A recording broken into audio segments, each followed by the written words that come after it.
On the Fringe with Dan radio style. Hope everybody out there's having themselves a great day. Got a really good show put together on this one. We've got a very cool Tucker Carlson piece that he did, a great interview also as well, that talks about Second Amendment, Kamala Harris, or Kamala, or however you say her name.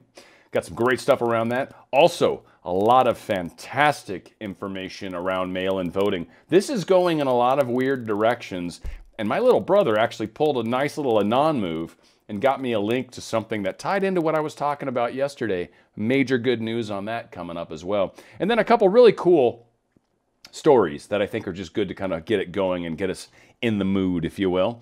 So the first story we've got is this Kevin Kleinsmith's guy. And he's come into play in a lot of ways that I want to bring a side of this up that I think is worth paying attention to. I've heard, and I was trying to dig for it, but I had heard that he initially could have gotten, or could be up to 20 years for a sentence, but somehow that got reduced. There's a lot of people that are speculating that he's helping out. And this is even somewhat hidden in the verbiage of this document that they do, as far as, I think they state down in there, Mr. Kleinsmith has provided unchanged CIA emails to Crossfire Hurricane agents and the Justice Department lawyer drafting the original. They also mention in there how they didn't get him as part of a conspiracy. That was the one thing I felt like they were leaving out, that he wasn't going to get busted for that. He wasn't pleading guilty to that. That charge wasn't being levied against him. And that's significant because I think that's the piece that would have put it well into the 20-year mark. And it also implies, and probably rightly so, that he's right now helping. He's the bird that's singing. And that was one of the things that was talked about in many posts in the past, is the birds sing. When do the birds sing? In spring. Now, granted, it's not spring, and I think that was always kind of meant to be misleading. It's one thing we've seen in many of the posts, is they have dates that could be way later, future proofs past, something we hear all the time. But Kleinsmith is definitely helping and probably calling out a lot of people. And of course, we want to get to the top. We want to know who is really pulling the strings. And ultimately, it's going to get up to Brennan, it's going to get up to Comey, it's going to get up to McCabe, and it's certainly already gotten up to Obama. So more stuff is going to come through around that. Something that's kind of bad news, but I think it's indicative of the way this game is being played right now, and it sounds like forever rules are changing. We're going to hear, even with Kamala and her little interview snippets that she did, that, you know, if I can't get Congress to act, then I'll just do an executive order. So the whole thing is kind of getting a little weird how we're managing our lives now. It's pretty much all through executive order and very little through Congress doing anything. And unfortunately, Senate Majority Leader Mitch McConnell, a Republican from Kentucky, he's talking to media and basically saying, hey, look, it's not looking likely that we're going to get another relief package taken care of. So we'll see how that plays out. There's been talk. Obviously, Trump did some executive orders. Again, it's how we do things, it seems. But yeah, stuff's not necessarily moving forward. So for those that were hopefully getting some, we'll see. We'll see what's happening.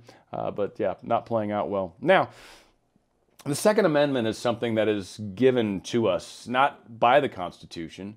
And the way the Bill of Rights actually works is it acknowledges the fact that we as humans, we as people, already have that right to bear arms.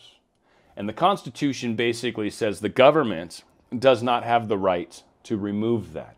Now, it specifically calls out Congress when you read the Bill of Rights, and I wonder if that's something that's questionable or what. I'm sure it is. I'm sure that verbiage, Congress specifically, means that the president could do an executive order, or maybe mayors can do, or governors can do stuff. I don't know. It's going to get very interesting how a lot of this stuff starts to work out. But whatever the case, Kamala Harris has some very strong views about how she wants to manage the country, how she wants to manage your life, my life. She's given us a nice little taste of what we're likely going to be in for if we decide to vote this woman into office. Let's check out what she's got to say. Kamala Harris has plans for your guns, but more than that, she's willing to threaten Congress if they don't make a law that matches her desires immediately. Watch this. Do you believe in the mandatory buyback of quote-unquote assault weapons? I do believe that we need to do buybacks, and I'll tell you why. They are weapons of war with no place on the streets of a civil society. I will give the United States Congress 100 days to get their act together and have the courage to pass reasonable gun safety laws. And if they fail to do it, then I will take executive action. Mandatory buyback. That may be the greatest formulation ever. It's like mandatory donation. It's not a donation, it's theft. A mandatory buyback isn't a buyback, it's seizure, obviously. So why does Kamala Harris want to seize your guns? For the babies, of course. We have to have smart gun safety laws. And we cannot tolerate a society and live in a country with any level of pride when our babies are being slaughtered. Babies are being slaughtered. Okay, so clearly we have mislabeled Kamala Harris. Turns out she's one of the few pro-life Democrats in the Senate. Colin Noir is an attorney. He's a Second Amendment advocate. We're happy to have him on tonight. Mr. Noir, great to see you. Thanks for having me, Tucker.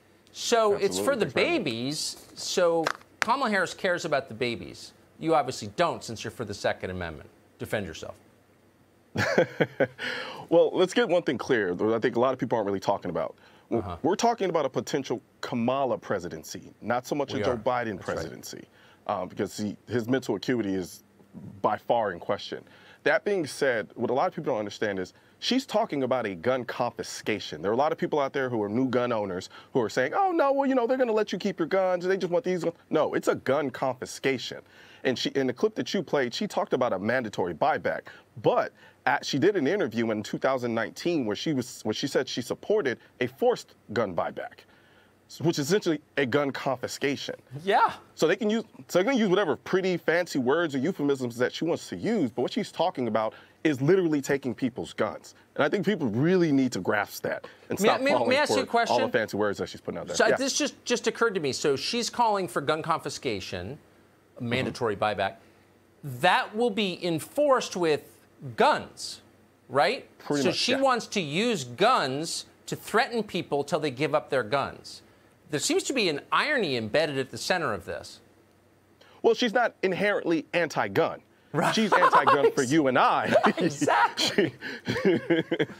But when it comes to her having guns or whoever she has enforced her laws having guns, she doesn't have a problem with that. And this has nothing to do with the babies. It really doesn't. What it boils down to is they really want to take all of the guns. Now, I know that sounds extreme, but let's think about it from a number standpoint.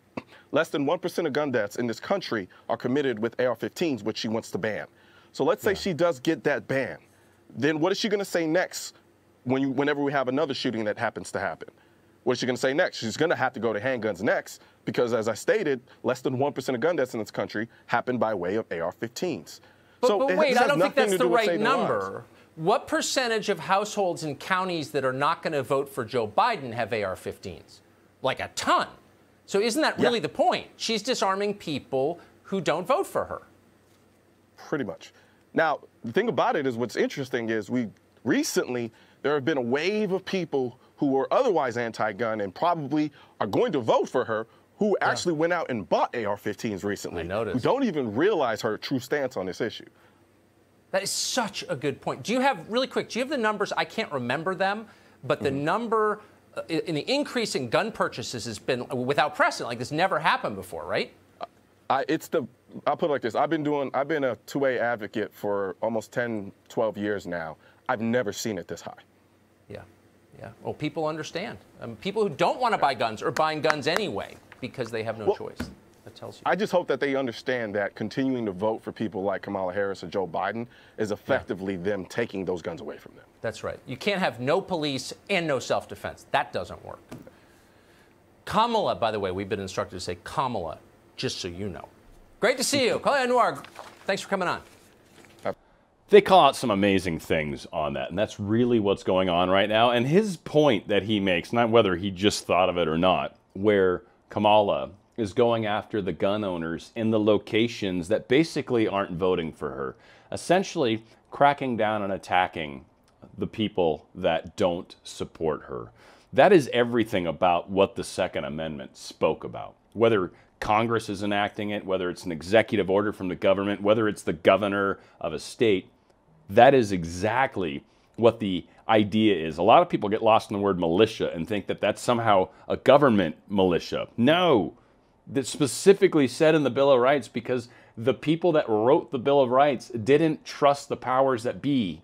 they put within the Constitution these Bill of Rights that stated the government could not reduce these rights that we as people already have. But for some reason, that seems to be in question. And this is certainly what we're going to get if we keep voting these types of people in office. This is what we're going to get if we keep voting these progressive Democrat people into office. This is the place where, any place where you're voting, any place where you can vote against that progressive left-wing Democrat, hey, if they're centrist, hey, you know what, give them a chance. I don't know. I'm not all just against Democrats. It's not like that. I'm against this ridiculous left, progressive, communistic, crazy thing that seems to be happening right now that wants to control what I can do in my life because they don't agree with the choices I make. That's not their place to be. Now, real quick, another thing that's really fun to do with most people on the left. Most people on the left, he was talking about the AR-15. AR-15 is actually a very, very nice firearm. But the one thing that a lot of people on the left think, and many on the right, that AR stands for assault rifle. This is not true. This is actually a misnomer. It's incorrect. And a lot of people are like, wait. AR doesn't stand for assault rifle? No, it doesn't. What does it stand for? Many of you know already, but some of you don't. It stands for Armalite. What's Armalite, do you ask? It's the manufacturer of that weapon. That's who makes it, Armalite. That's why it's called an AR-15. And any other variant of weapon that they make would be an AR something, because Armalite, not assault rifle. Another interesting thing, and this is really getting into the crux of everything. This is awesome. And thank you, little brother. You're a good man. Good man. I'm very happy about this. So the left obviously has got their little play on things. I wanted to point this out because I think this is a great example of how the media mislabels things, or how the media is able to play word games. And that word games work with a lot of people, even people that are sound-minded. It works against them as well. Now, what I'm saying is, there's a lot of information that's been coming out around the post office and around the delays of post office working and all that, and how the downsizing could be bad and yada yada. Okay, so there's all these discussions happening. Well, they keep talking about how these discussions, they're labeling them as partly false when it comes to the newsbusters. And the partly false actually implies that really what Trump is saying, the point of Trump's words, is false, when in reality, it's not. And that's what's kind of funny. So there's, I guess, a viral Instagram post that says USPS told Americans to allow ballots 14 days round trip, making Election Day for mail-in voters October 20th, not November 3rd. Trump and cronies are intentionally slowing USPS deliveries to undermine mail-in voting. The Instagram posts from all these people. So mail-in deliveries slower now than at the peak of COVID in April, blah, blah, blah. Search and say, boom. All right, so where the partially false comes into play is they're saying that, well, this is partially false because this is true. 14-day round trip. The USPS did say that. All this other stuff's not true. But they kind of, it puts that spin on it that makes it sound like what Trump's been saying is incorrect. And really, he's not. And there's plenty of evidence to suggest that. And again, it's just one of those things where the post office is even acknowledging the fact that, yeah, give us extra time. It's what they say during the holidays. Oh, but they've been able to do a billion things during the holidays. Yeah, they can. But they also tell you, mail your stuff early because it's not going to happen as quickly as it normally does. Period.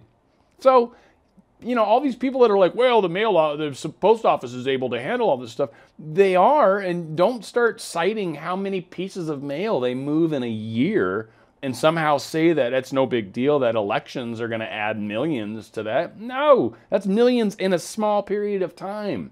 It's not about what they did over 365 days. It's about what's going to happen over those 14 days. And if they're not staffed for that kind of growth, it ain't going to happen. Now, we've got our wonderful Gore chiming in now. Gore. I was like, at first when I saw the headline from Breitbart, I'm like, Gore? Okay. I'll bite. I mean, it's CNN, okay? And I think I'm only going to get like, I don't know, we'll see if I'm not going to play all this probably. We'll get into it a little bit. You start to get nauseated right around a minute something, probably sooner than that. But the point of what he's saying, the way they're trying to label everything is really why I wanted to bring this to everyone's attention. This is standard media manipulation of information.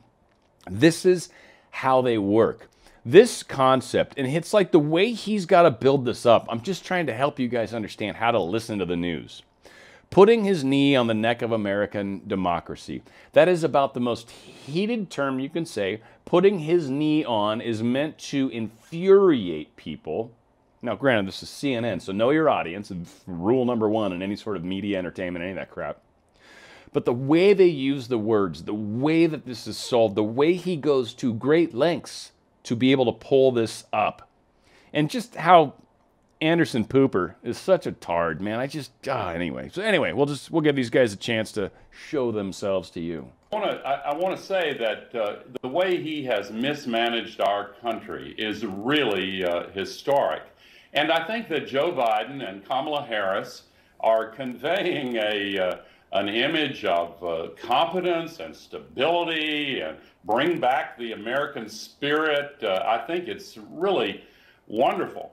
And on the Postal Service, if I could say what I wanted to say about that, I think he's kind of panicked that the announcement of Kamala Harris went off. It was a 10 out of 10. It was amazing. And he went to that stupid, ridiculous false birther thing right away and then had to take it back. And on the Postal Service, this is an act of desperation. And Americans understand, Anderson, that during a pandemic, there are lots of older voters and voters of all ages with a pre-existing condition who worry that they can't breathe safely standing in line to vote. So in effect, by tampering with the Postal Service, he is in effect putting his knee on the neck of American democracy and trying to make it impossible for people to vote by mail. And they may react the way they did in Wisconsin when the governor there tried to do a similar thing, and it made people mad. I think this Democratic ticket is going to be showcased this week in a spectacular way. Now, don't get lost. There's something really good coming up. I'm telling you, that's positive on this. But two, the way they try to spin this, the way that they try to talk about, well, they don't feel safe standing in line. Are these people going to the grocery store? Seriously. Because everyone's going to the grocery store pretty much right now, even though there are some apps that you can use to have people buy, in which case, cool, you're paying a premium. If that's the case, then do your normal mail-in, your absentee mail-in ballot. No big deal. No big deal. That already exists. But to say that people don't feel safe standing in line, we're already doing it. In fact, shoot, go down to a gun store here in California. Seriously, go down and see how long you got to stand in line just to get inside. These things are happening. Let's let them continue. Nancy Pelosi is asking the House to come back early in order to try to address the concerns over the Postal Service. What do you think can be done? Well, of course, the president has stiffed the Congress on subpoenas. He has refused to let people testify. I suspect that he's gone too far on this, even for him, because the Republican members of the House and Senate are really hearing from outraged voters, veterans who aren't getting their medicine, people who aren't getting their paychecks, people who are expecting things in the mail and not receiving them. This is really an outrageous assault on an American institution that goes back to the very beginning of our country. Again, a lot of crap. All these people are complaining. I don't know about you guys. I'm assuming you talk to people kind of like I do, and probably somewhat selectively who you talk to. But I think a lot of the veterans that are out there are pretty much more gung-ho on Donald Trump right now than anybody else. Their ratings right now are higher than they've ever been. People are super happy with the VA right now. So again, this is standard liberal media, Main Street media, whatever you want to call it. I don't want to use the DS word because it seems like that gets me in trouble. But this is basically the standard left-leaning media lying. The same newsbuster people bust us for talking about stuff, but they can say whatever they want. The VA outrageously is supporting what Trump has been doing. The numbers have been outrageous. And as far as waiting for stuff, yeah, you got Congress that just, we're done. Summertime, man. We want to go home. Really? In the middle of a pandemic where stuff is happening and we got problems, you just want to go home? Really? Again, but they want to blame Trump. Accept your own responsibility for the crazy stuff that you are responsible for. What happens, though? I mean, if, the Postal Service has sent out letters to states saying, essentially, we may not be able to if people are using mail-in votes, we may not be able to get them in time, and they'll be disqualified. What happens if millions of votes are disqualified simply because the U.S. Postal System couldn't handle the number of ballots? Is it just me or to feel like it just took Anderson Pooper an hour to ask that question? We cannot allow that to happen. You see them going around with flatbed trucks and picking up the mailboxes outside of senior citizens centers and schools and places, libraries, places where people are used to dropping off their mail. We cannot allow this to happen. And if Republicans in the House and Senate continue to be so frightened of a tweet from Donald Trump that they just turn backflips whenever he asks them to, even if it means destroying the United States Postal Service during an election when people need it more than ever because of the pandemic, I think there will be a verdict rendered at the polls that will be truly historic. It goes way more than partisanship. This is about what our country is made of. We cannot allow this kind of behavior. And you are 100% right there, Mr. Gore. You're going to see some amazing stuff at the polls. Now, what else we got talking about? Well, it's kind of interesting. And this is, I think, leading into it. So what's their plan, do you ask? What's Nancy Pelosi planning on doing? I'm going to give you an idea. This is funny because I'm not sure who wrote this article, the USA Express. This is obviously not written in the United States, but it was a pretty good article, just minus the fact that they didn't realize that this word house, not home, House Democrats named the FBI felony probe. Obviously, that doesn't translate well, so home Democrats, and they use that in a few other places. But that all being said, they're going after the Postmaster General because they think that he is potentially slowing down the mail, and they're going to try to capture Trump in this little bit of nonsense, I guess. But there's two House Democrats that are trying to launch an FBI investigation. They just passed a letter to Director Wray. Here it is. House Judiciary Subcommittee of Crime, Terrorism, and Homeland Security has oversight of federal criminal code, blah-de-blah. And so anyway, whoever knowingly and willfully obstructs or retards the passage of the mail, and we're not allowed to use that word. Come on, it's such a fun word to use. Let me say that sentence again. Whoever knowingly and willfully obstructs or retards the passage of the mail, or any carrier or conveyance carrying the mail, shall be fined under this title or imprisoned not more than 6 months or both. So they want to blame the Postmaster General for possibly intentionally maybe working with Trump to slow down the mail or retard its motion. One thing that is interesting, I looked it up, I was curious. I'm like, well, is the Postmaster General even, what's his political affiliation? So I looked up that, and he happens to be Republican. Oh, okay, and he's from Brooklyn.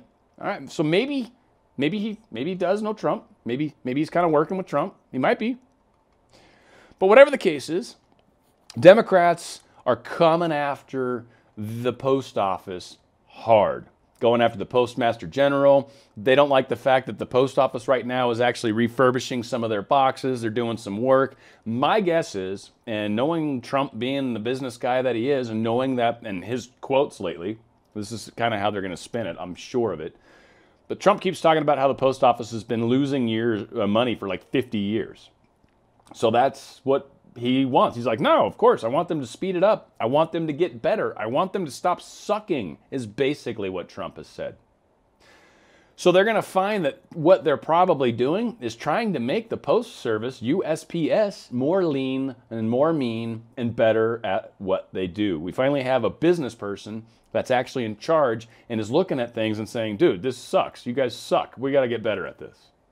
So I think that's the direction that Trump and this Postmaster General is going to go. They knew this was going to happen. This is no surprise to the Patriots. They saw this coming a mile away. They know the way the Dems work. Anything that sort of blocks them, they're going to come at it hard.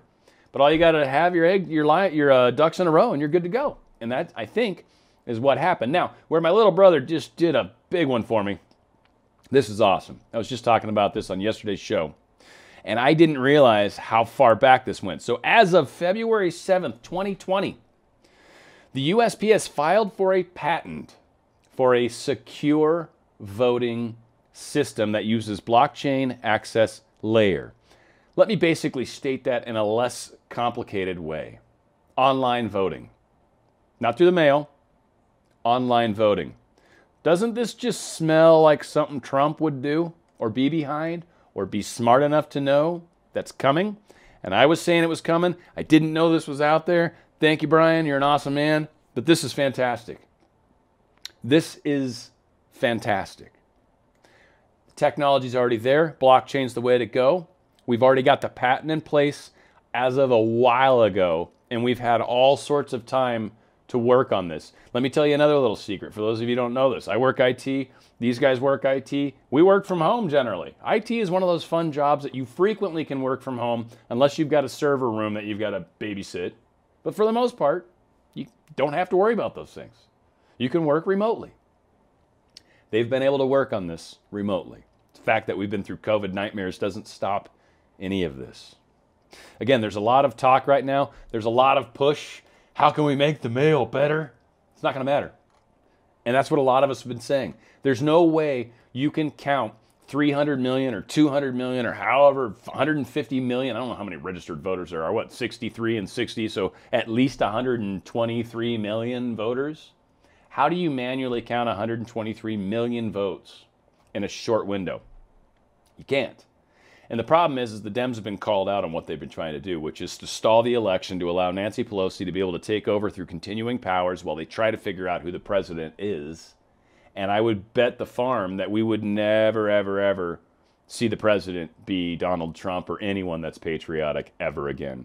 And that will be the end of the United States as we once knew it. It's not going to happen. That's not how this is playing out. And the Patriots are about a mile ahead of the Dems, and the Dems are very obvious. And I don't mean the Dems, I just really mean the DS, that part of the Dems that's evil.